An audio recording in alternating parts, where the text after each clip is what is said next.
19개, 독일도 아니었습니다. 스위스도 아니었습니다. 세계에서 가장 무서운 규제기관, 단 한 줄의 서류 누락으로도 수십억 달러짜리 신약을 휴지 조각으로 만들어버리는 미국 식품의약국 FDA가 지난 10년간 미국 다음으로 가장 많은 도장을 찍어준 나라가 있었습니다. 2년 연속이었습니다. 그 나라의 이름을 듣는 순간 회의실에 앉아있던 누군가는 펜을 떨어뜨렸습니다. 그 충격적인 전말을 지금 공개합니다. 안녕하세요. 감동라이프입니다. 오늘도 찾아와 주셔서 감사합니다. 시작하기 전에 구독과 좋아요를 눌러주시면 큰 힘이 됩니다. 그럼 오늘 준비한 이야기 시작했습니다. 저는 이 일을 20년 넘게 해왔습니다. 미국 식품의약국 FDA의 약물평가연구센터에서 바이오시밀러 정책을 다루는 수석 고문으로 일하고 있습니다. 바이오시밀러라는 단어가 낯설게 들리실 수도 있겠네요. 쉽게 말하면 비싼 생물학적 신약의 복제약입니다. 류마티스 관절염 치료제, 골동증 치료제 같은 약들이죠. 오리지널 약은 한 해 처방비가 수천만 원에 달하는데 바이오시밀러는 그 절반, 때로는 그보다 더 싸게 같은 효과를 냅니다.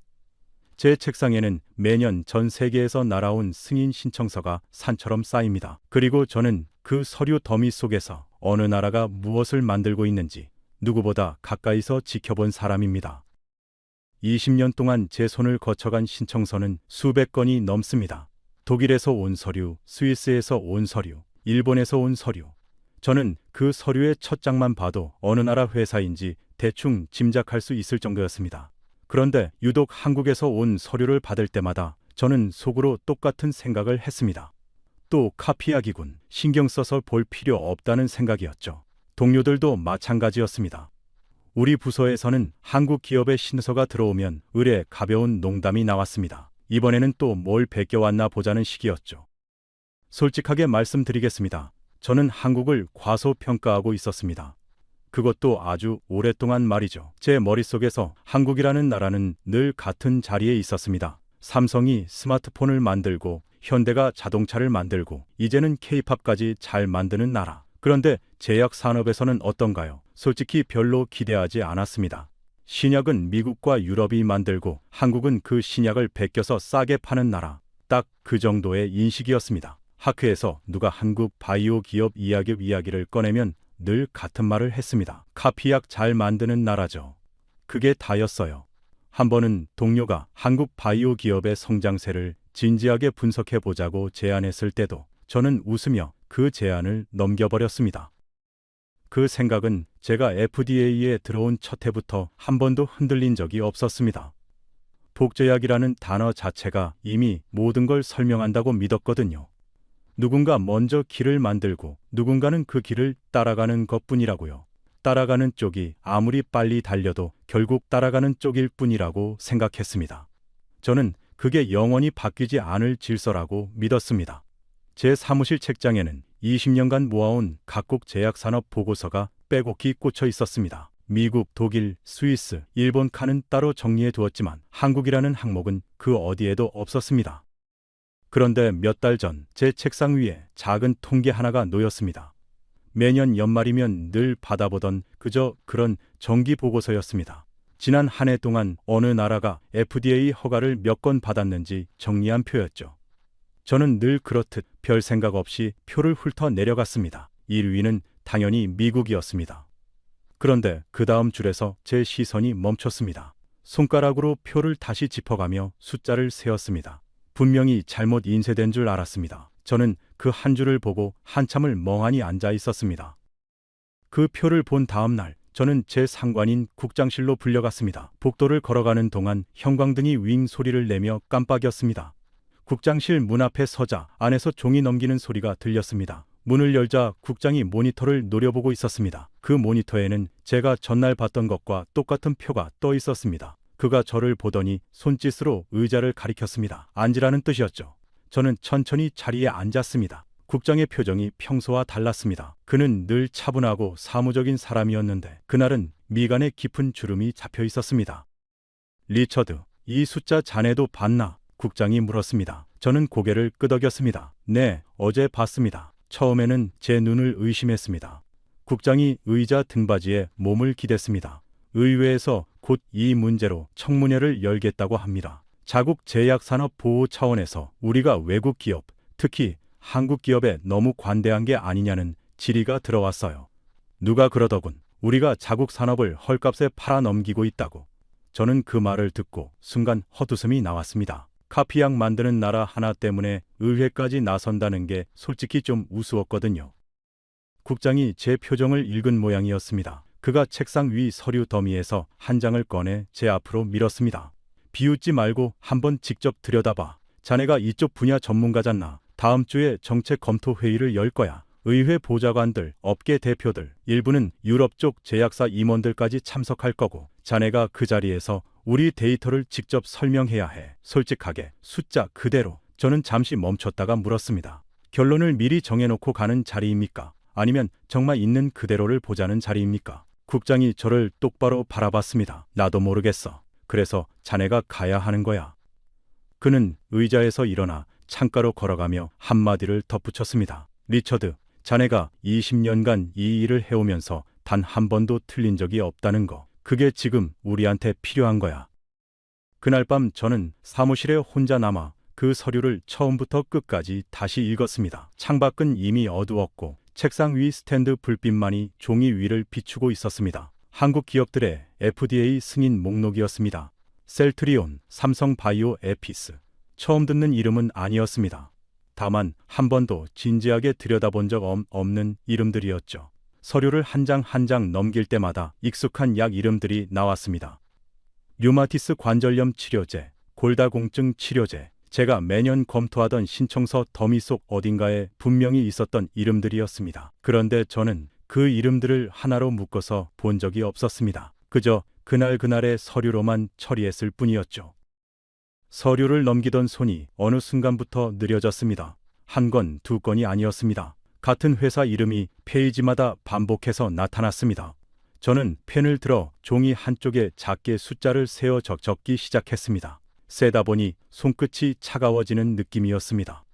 20년간 이 일을 하면서 단 한 번도 어느 한 나라의 이름을 이렇게 여러 번 손으로 세어본 적이 없었습니다. 늘 미국과 유럽 회사들의 이름만 따로 분류해뒀을 뿐, 한국이라는 항목은 제 머릿속 분류표에 자리조차 없었으니까요. 저는 그 숫자를 종이에 적어놓고도 한참을 다시 들여다봤습니다. 혹시 제가 같은 회사를 중복으로 센 건 아닌지 처음부터 다시 확인했습니다. 결과는 똑같았습니다. 그 서류 맨 뒤에는 다음 회의에 참석할 인사 명단이 첨부돼 있었습니다. 명단을 훑어보다가 저는 두 개의 이름에서 시선이 멈췄습니다. 둘 다 유럽계 제약사 임원이었습니다. 그 옆에 작은 메모가 붙어 있었습니다. 강하게 이의를 제기할 것으로 예상됨. 저는 그 메모를 한참 들여다봤습니다. 다음 주 그 회의실에서 무슨 일이 벌어질지 전혀 짐작하지 못하고 있었습니다. 회의 날 아침, 저는 평소보다 1시간 일찍 사무실에 도착했습니다. 회의실 앞에 서자 묵직한 참나무 문이 보였습니다. 손잡이를 잡는 손끝이 차가웠습니다. 문을 열고 들어서자 회의실 안에는 이미 절반 가까운 사람들이 자리를 채우고 있었습니다. 긴 타원형 테이블 위에 마이크와 명패가 가지런히 놓여 있었고, 벽면 스크린에는 오늘 회의 제목이 떠 있었습니다. 바이오시밀러 규제 정책 검토 회의. 창밖으로 워싱턴의 흐린 하늘이 보였습니다. 공기에서 진한 커피 냄새가 났습니다. 제가 자리에 앉자마자 문이 다시 열리며 두 사람이 들어왔습니다. 한 명은 키가 크고 마른 체형의 남자였습니다. 짙은 회색 정장에 금태 안경을 쓰고 있었고 걸음걸이마다 자신감이 묻어났습니다. 독일계 제약사의 글로벌 규제 담당 부사장 클라우스 베버였습니다. 그는 자리에 앉기 전 손목시계를 한번 슬쩍 들여다봤습니다. 시간을 허비하기타는 싫다는 신호였죠. 그 옆에는 좀 더 나이가 든 남자가 따라 들어왔습니다. 스위스계 바이오시밀러 기업의 임원 마르틴 호퍼였습니다. 그는 자리에 앉으며 펜을 테이블 위에 탁 소리 나게 내려놓았습니다. 이미 짜증이 나 있는 표정이었습니다. 베버는 회의가 시작되기 전부터 옆 사람에게 작게 무언가를 속삭이고 있었습니다. 그러다 제 쪽을 한번 흘끗 보고는 입꼬리를 살짝 올렸습니다. 호퍼는 서류 가방에서 두꺼운 바인더를 꺼내 테이블 위에 소리나게 올려놓았습니다. 자신이 이 자리에 얼마나 준비해 왔는지 과시하는 듯한 동작이었습니다. 저는 그 모습을 지켜보며 속으로 생각했습니다. 저 바인더 안에 무엇이 들어있든 오늘 끝까지 펼쳐볼 일은 없을 거라고요. 회의가 시작되고 의장이 오늘 의제를 간단히 설명했습니다. 최근 몇 년간 한국산 바이오시밀러의 FDA 승인 건수가 급증한 데 대해 자국 산업 보호와 규제 적절성을 함께 검토하자는 자리라고요. 의장의 말이 끝나기도 전에 베버가 손을 들었습니다.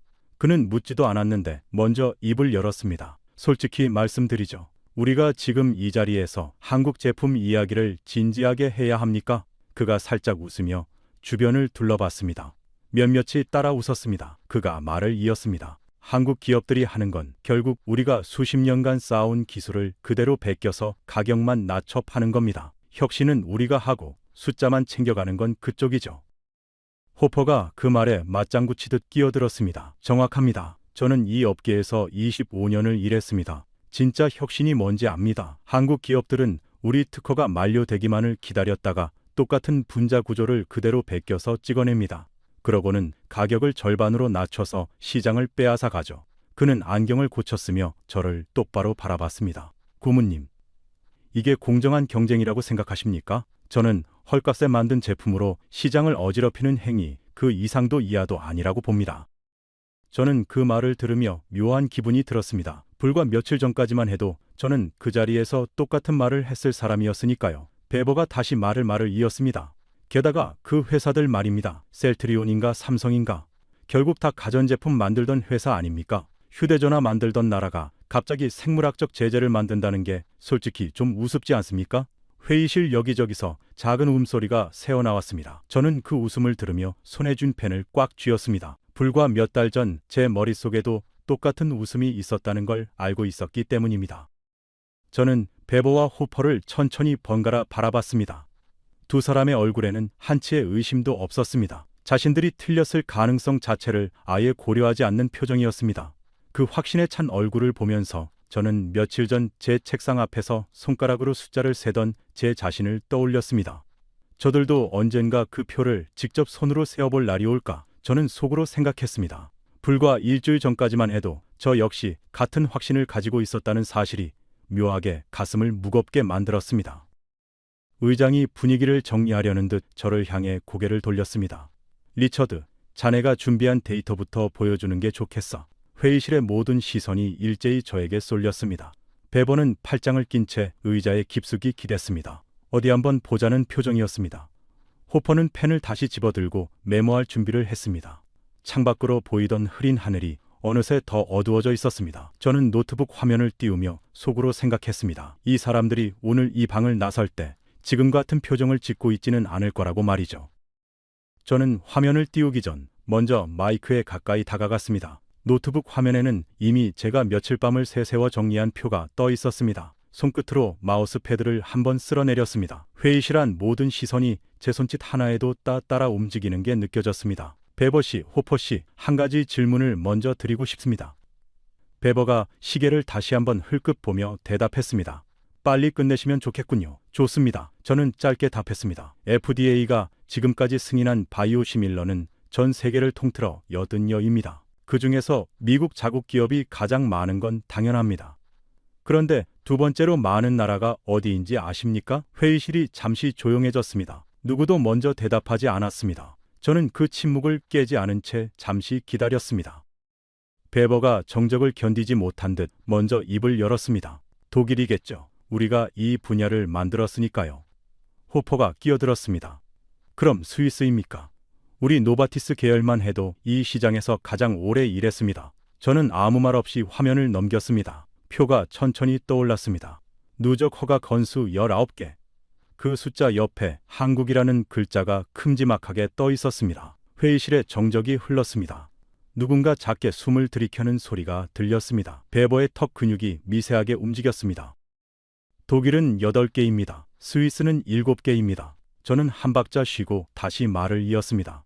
미국 다음으로 가장 많은 허가를 받은 나라는 한국입니다. 그것도 19개나 차이가 나는 1위입니다. 다시 한번 말씀드리겠습니다. 19개입니다. 호퍼가 들고 있던 펜을 테이블 위에 내려놓았습니다. 손끝이 살짝 떨리고 있었습니다. 그는 바인더를 펼치려다 다시 덮었습니다.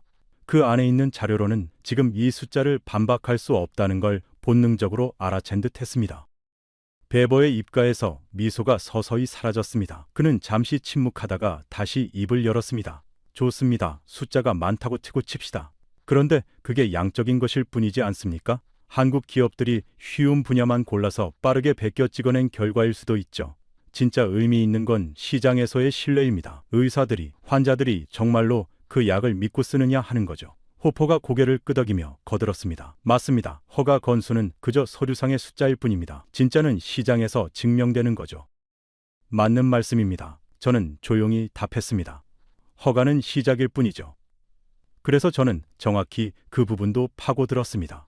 저는 다음 화면을 띄웠습니다. 셀트리온과 삼성바이오에피스 두 회사만 합쳐서 86개 중 약 20%를 차지하고 있습니다. 단순히 숫자가 많은 게 아니라 두 회사가 지속적으로 매년 꾸준히 새로운 허가를 받아내고 있다는 뜻입니다. 그리고 한국은 2024년과 2025년 2년 연속 전 세계에서 가장 많은 허가를 받은 나라였습니다. 단발성이 아니라는 겁니다. 호퍼의 얼굴에서 핏기가 살짝 가셨습니다. 그가 다시 입을 열었습니다. 2년 연속이라고요. 그는 그 말을 되씹듯 천천히 되물었습니다. 그렇다면 어쩌다 한번 잘 만든 약이 아니라는 뜻이군요. 저는 고개를 끄덕였습니다. 정확합니다. 한 번의 행운이 아니라 반복되는 결과입니다. 베버가 다급하게 끼어들었습니다. 그렇다면 그건 운영 효율성의 문제일 수도 있죠. 서류 작업을 빨리 한다고 해서 약의 본질적 가치가 올라가는 건 아닙니다. 맞습니다. 서류 작업의 속도와 약의 본질적 가치는 분명 다른 문제입니다. 저는 다시 한번 인정하며 답했습니다. 그런데 그 서류 작업이라는 게 결국 무엇을 의미하는지 잠시 생각해 보시죠. FDA가 서류를 빨리 본다고 해서 기준을 낮추는 일은 없습니다. 오히려 가장 까다로운 기준을 가장 많이, 가장 반복적으로 통과했다는 뜻입니다. 베버가 의자에서 몸을 살짝 앞으로 기울였습니다. 그가 말했습니다. 그렇다 해도 그건 결국 우리 원천 기술이 만료된 후에 따라온 결과일 뿐입니다. 우리가 먼저 길을 만들었고 한국은 그 뒤를 따라온 겁니다. 저는 잠시 그를 바라봤습니다. 그리고 다음 자료를 준비하며 말했습니다. 그 말씀도 일정 부분 맞습니다. 누군가는 먼저 길을 만들어야 하니까요. 그런데 따라오는 속도와 양에 대해서는 다음 자료를 보시면 생각이 좀 달라지실 겁니다. 베버가 옆에 놓인 물잔을 들어 한 모금 마셨습니다. 잔을 내려놓는 손길이 조금 전보다 느려져 있었습니다. 저는 다음 화면을 띄웠습니다. 베버 씨, 방금 따라온 결과일 뿐이라고 하셨죠. 그런데 따라온다는 게 말처럼 쉬운 일이 아닙니다. 제가 직접 검토했던 신청서 하나를 예로 들어보겠습니다. 몇 년 전 한 한국 기업이 처음 바이오시밀러 승인 신청서를 냈을 때 저는 그 서류를 책상 위에 펼쳐놓고 사흘 밤을 꼬박 검토했습니다. 책상 위 스탠드 불빛 아래 수백 페이지를 한 장씩 넘기던 그 시간이 지금도 또렷합니다. 저희 검토팀이 그 회사에 돌려보낸 보완 요청 서류는 수백 페이지가 넘었습니다. 임상 데이터의 통계적 유의성부터 생산 공정의 미세한 변동성까지 FDA는 단 한 글자도 그냥 넘기지 않습니다. 그런데 그 회사는 그 모든 보완 요청을 받아내고 결국 승인까지 받아냈습니다. 한 번이 아니라 여러 번이었습니다. 호퍼가 미간을 찌푸리며 말했습니다. 그래도 승인이 까다롭다는 것과 실제로 시장에서 팔리는 건 다른 문제입니다. 저희 회사들도 미국에서 승인받은 제품이 여럿 있습니다. 그런데 정작 시장 점유율은 미미합니다. 한국 기업들도 크게 다르지 않을 겁니다. 저는 그 말을 듣고 고개를 끄덕였습니다. 좋은 지적입니다. 승인과 시장 점유율은 분명히 다른 문제죠. 그래서 시장 데이터도 함께 보시는 게 맞겠습니다. 저는 화면을 넘겨 유럽 시장 점유율 표를 띄웠습니다. 유럽에서 가장 많이 처방되는 자가 면역질환 치료제 바이오시밀러 시장을 보겠습니다. 이 시장의 점유율이 얼마나 될 것 같습니까? 저는 베버와 호퍼를 번갈아 바라보며 물었습니다. 둘 다 대답하지 않았습니다. 회의실에 짧은 정적이 흘렀습니다. 누군가 의자를 살짝 고쳐 앉는 소리만 들렸습니다. 저는 화면을 넘겼습니다. 셀트리온과 삼성바이오에피피스 두 회사의 제품이 해당 시장에서 차지하는 점유율은 50%를 넘습니다. 회의실이 다시 한번 조용해졌습니다. 호퍼의 얼굴에서 핏기가 가셨습니다. 그는 잠시 말을 잃은 듯 보였습니다. 50%라고요. 호퍼가 되물었습니다. 목소리가 살짝 흔들렸습니다. 저는 다시 말씀드리겠습니다. 50%가 넘습니다. 저는 또박또박 답했습니다. 유럽은 미국보다 훨씬 먼저 바이오시밀러 시장이 열린 곳입니다. 그리고 유럽 의료진과 환자들은 어느 나라보다 보수적이고 신중하게 약을 선택합니다. 그런데 그 시장에서 절반 이상이 한국산 제품입니다. 이게 단순히 가격이 싸서 결과라고 보십니까? 베버가 입을 열려다 멈췄습니다. 그는 손가락으로 테이블을 두어 번 두드리다가 다시 입을 열었습니다. 가격 경쟁력이 작용했을 가능성은 분명 있습니다. 유럽 의료 시스템은 비용에 민감하니까요. 저는 고개를 끄덕였습니다. 맞습니다. 가격도 분명한 요인입니다. 그런데 가격만으로 의사들이 처방을 결정하지는 않습니다. 같은 효과, 같은 안전성이 보장되지 않으면 아무리 싸도 의사는 처방하지 않습니다. 그게 의료의 기본칙 아닙니까? 베버가 다시 반박을 시도했습니다. 그렇다면 그건 유럽 쪽 약가 정책 때문일 수도 있습니다. 정부가 저가 제품을 우선 채택하도록 제도를 짠 거죠. 시장의 선택이 아니라 제도가 만든 결과일 수도 있습니다. 저는 잠시 그를 바라봤습니다. 일정 부분 맞는 말씀입니다. 제도가 가격 경쟁을 유도한 건 사실이죠. 그런데 제도가 가격만 본다면 가장 싼 제품이 늘 2위를 해야 합니다. 그런데 한국 제품보다 더 싼 제품을 내놓은 경쟁사들도 있었습니다. 그들은 지금 시장에서 거의 사라졌습니다. 호퍼가 그 말을 듣고 안경을 다시 고쳐 썼습니다. 그가 작은 목소리로 물었습니다. 사라졌다는 게 정확히 어떤 뜻입니까?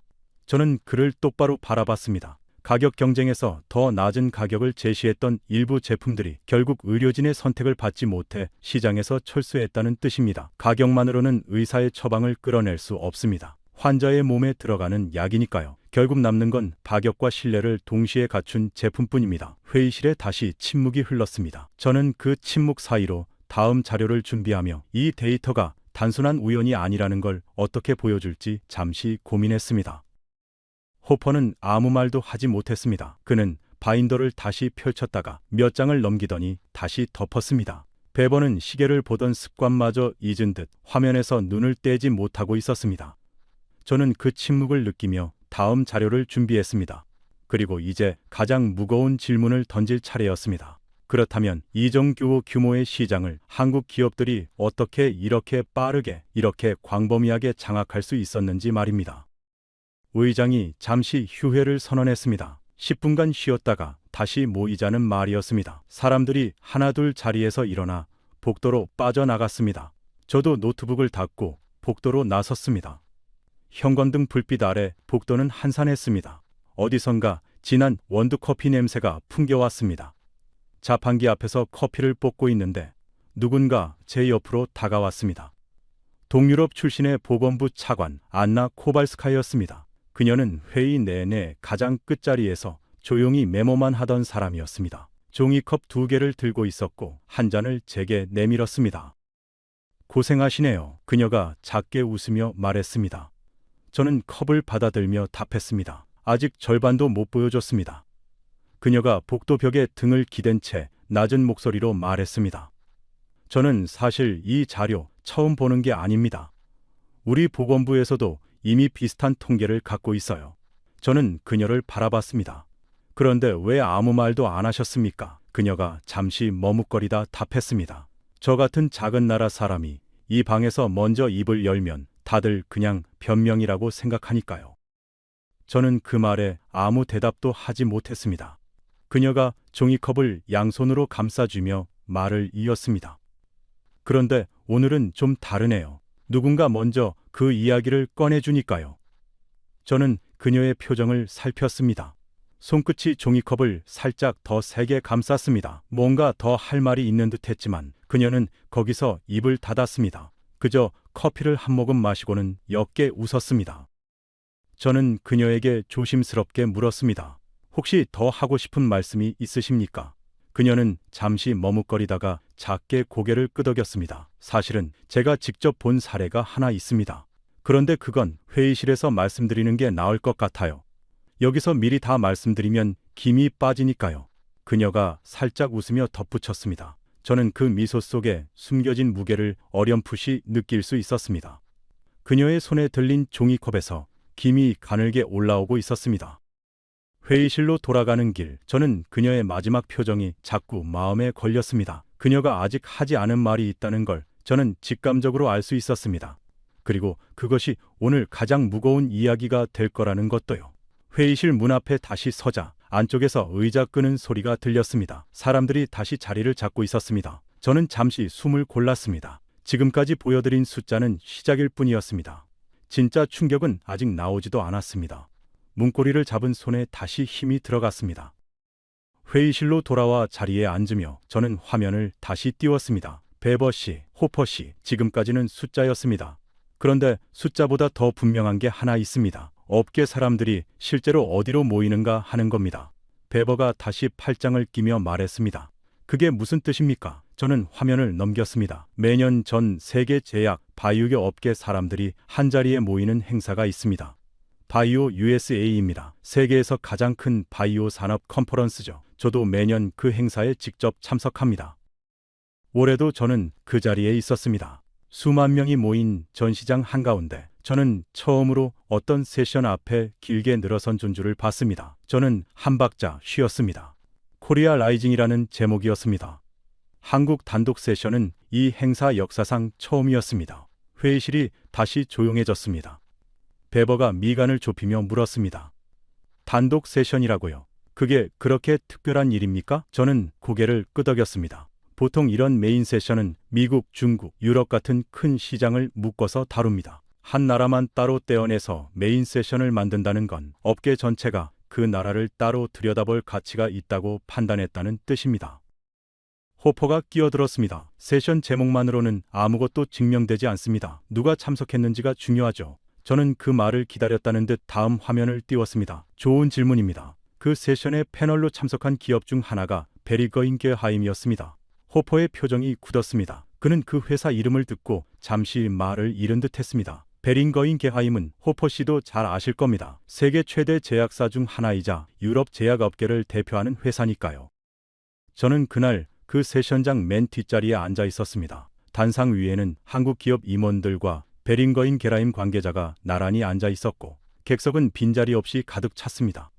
누군가는 통로 바닥에 그대로 앉아 메모를 하고 있었습니다. 행사장 천장에 매달린 대형 스크린에는 세션 제목이 큰 글씨로 떠 있었고 그 아래로 사람들의 머리가 빈틈없이 들어차 있었습니다. 20년 넘게 이 업계 행사를 다녔지만 단일 국가 세션에 그렇게 사람이 몰린 건 처음 봤습니다. 베버가 낮은 목소리로 물었습니다. 베링거인게하임이 직접 그 자리에 앉았다는 겁니까? 저는 고개를 끄덕였습니다. 직접 패널로 참여했습니다. 그것도 한국 기업들과 같은 무대에서요.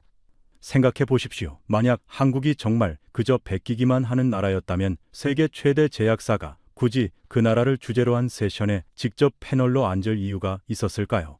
회의실에 무거운 침묵이 흘렀습니다.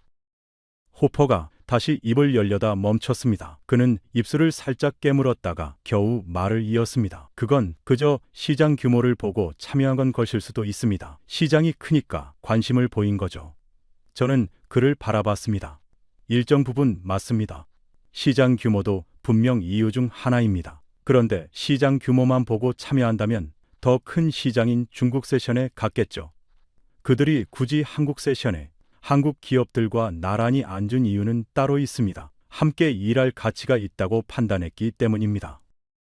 호퍼가 그래도 물러서지 않았습니다. 그는 테이블을 손가락으로 톡톡 두드리며 말했습니다. 패널로 같이 앉았다고 해서 그게 꼭 동등한 파트너로 본다는 뜻은 아니죠. 큰 기업이 작은 기업을 살펴보러 가는 자리일 수도 있습니다. 일종의 시장 조사일 수도 있고요. 저는 잠시 고개를 끄덕였습니다. 그렇게 볼 수도 있습니다. 큰 기업이 작은 시장을 살피러 가는 경우도 분명 있으니까요. 그런데 살피러만 갔다면 단상이 아니라 객석에 앉았을 겁니다.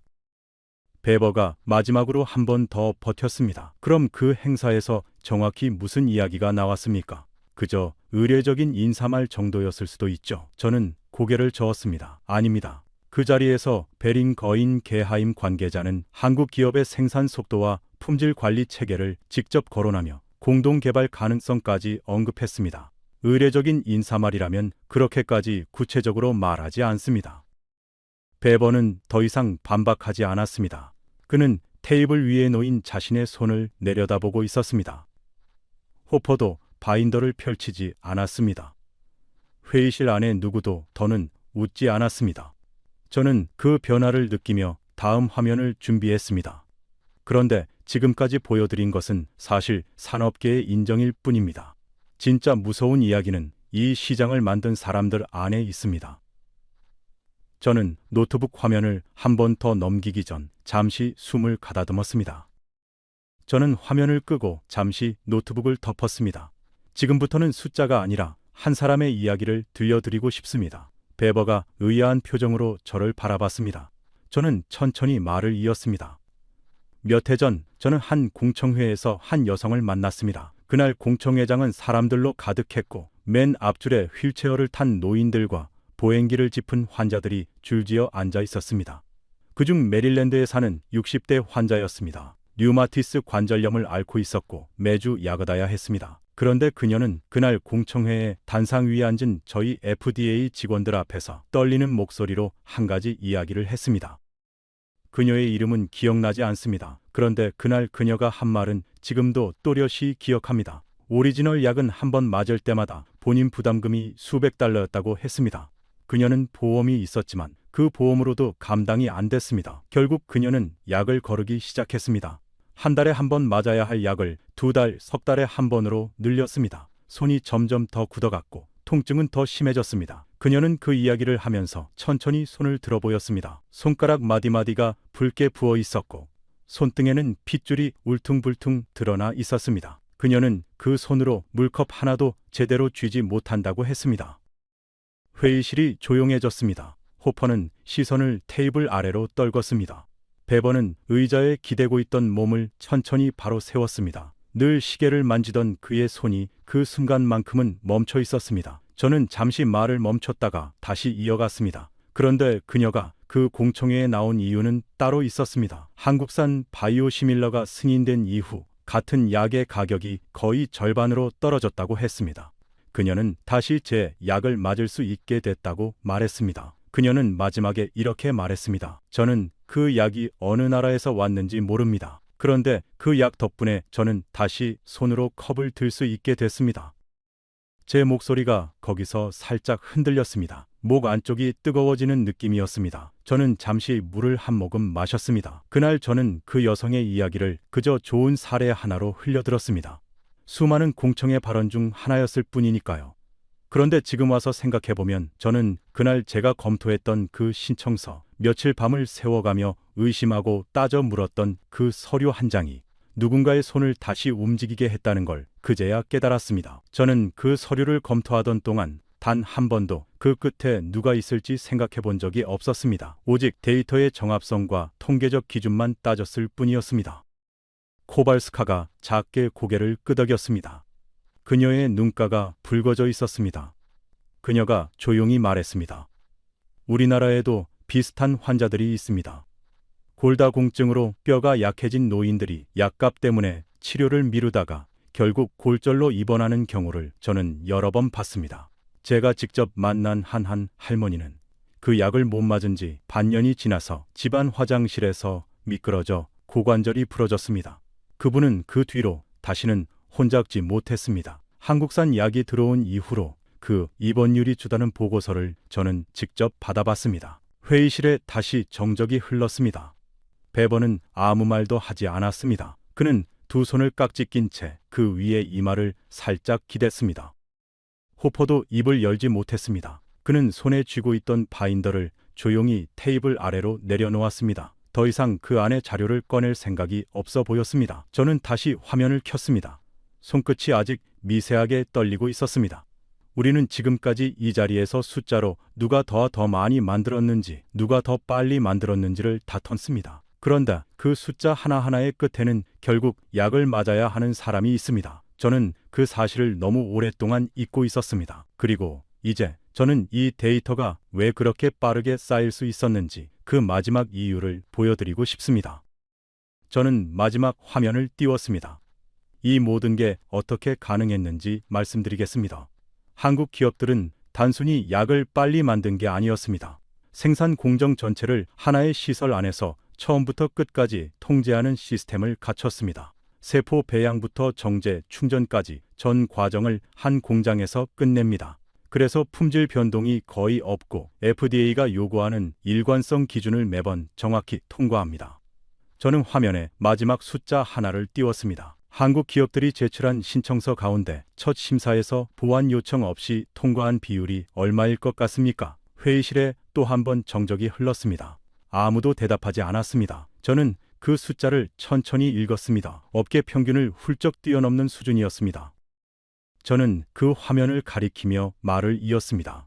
베버 씨가 처음에 말씀하신 카피라는 단어, 저도 다시 한번 생각해 봤습니다. 베끼는 건 누구나 할 수 있습니다.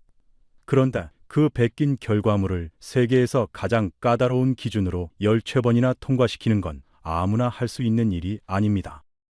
호퍼가 천천히 고개를 들었습니다. 그의 목소리는 처음보다 훨씬 낮았습니다. 고문님, 저는 25년 동안 이 일을 하면서 단 한 번도 한국 기업의 신청서를 제대로 들여다본 적이 없습니다. 그가 안경을 벗어 잠시 눈을 감았습니다. 저는 그저 가격으로만 그들을 봤습니다. 솔직히 말씀드리면 우리 회사가 시장을 빼앗긴 게 억울했고 그 억울함을 카피라는 말로 덮어왔던 것 같습니다. 회의실이 조용해졌습니다. 그가 다시 눈을 떴습니다. 오늘 그 말을 거두겠습니다. 우리가 그들에게서 배워야 할 부분이 있다는 걸 인정합니다.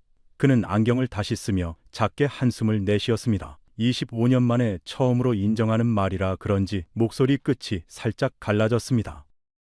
베버는 그 말을 들으며 아무 반응도 보이지 않았습니다. 그는 여전히 테이블 위에 깍진 낀 손을 내려다보고 있었습니다. 의장이 그를 향해 조용히 물었습니다. 베버 씨, 하실 말씀 있으십니까? 베버는 한참을 침묵했습니다. 5초, 10초, 15초. 시계를 만지던 그의 손가락이 테이블 위에서 미세하게 떨리고 있었습니다. 누군가 가볍게 기침을 했지만 그조차 그 정적을 깨지 못했습니다. 회의실 안에 모두가 그 침묵을 지켜봤습니다. 평소 같으면 누구보다 먼저 입을 열었을 사람이 그 순간만큼은 한마디도 꺼내지 못하고 있었습니다. 베버가 마침내 입을 열었습니다. 목소리가 평소와 달리 잦아들어 있었습니다. 저는 오늘 아침까지만 해도 이 자리가 시간 낭비라고 생각했습니다. 그가 잠시 말을 멈췄습니다. 그런데 지금은 제가 왜 그렇게까지 확신했는지 모르겠습니다. 어쩌면 확인해 본 적이 없어서 확신할 수 있었던 건지도 모르겠습니다. 그는 천천히 고개를 떨궜습니다. 평생 자신이 가장 정확하다고 믿어온 사람이 자신이 가장 크게 틀렸다는 걸 인정하는 순간이었습니다. 코발스카가 그 모습을 보며 작게 숨을 내쉬었습니다. 그녀가 처음으로 회의실 전체를 향해 입을 열었습니다. 저는 오랫동안 이 이야기를 혼자 알고 있었습니다.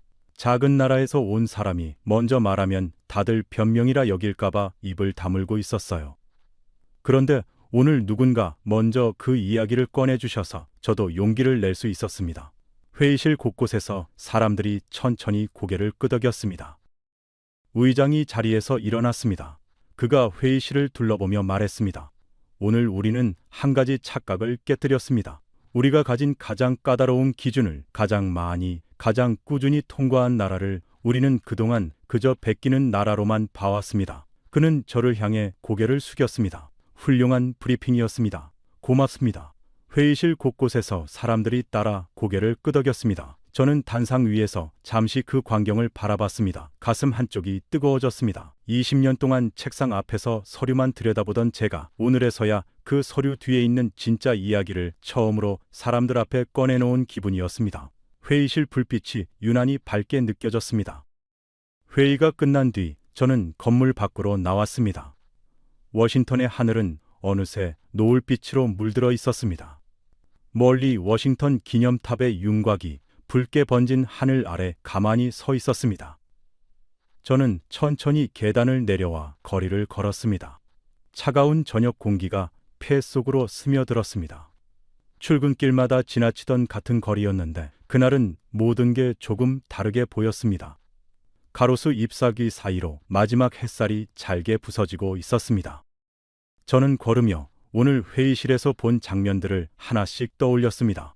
19개라는 숫자 앞에서 굳어버린 베버의 턱, 바인더를 끝내 펼치지 못한 호퍼의 손, 그리고 오랫동안 혼자 삼켜온 이야기를 마침내 꺼낸 코발스카의 눈빛. 그 모든 장면 사이로 손가락 마디가 부어있던 한 여성의 손이 자꾸 떠올랐습니다. 20년 전 제가 이 일을 처음 시작했을 때 저는 제 일이 그저 서류를 검토하는 행정 업무라고 생각했습니다. 오늘 저는 그 생각이 얼마나 작았는지를 깨달았습니다. 신입 시절 선배가 해준 말이 문득 떠올랐습니다. 우리가 도장을 찍는 순간 어느 가정의 식탁 위 약 상자가 바뀐다고요. 그땐 그 말을 그냥 좋은 격언으로만 들었습니다. 저는 20년간 서류 위의 숫자만 보던 사람이었습니다. 그런데 그 숫자 하나하나가 사실은 누군가의 손이고 누군가의 하루였다는 걸 오늘에서야 제대로 깨달았습니다. 진짜 실력은 누가 먼저 시작했는가로 증명되지 않습니다. 가장 까다로운 기준을 가장 많이, 가장 꾸준히 통과해낸 결과로 증명됩니다. 저는 그 말을 속으로 되뇌며 천천히 발걸음을 옮겼습니다.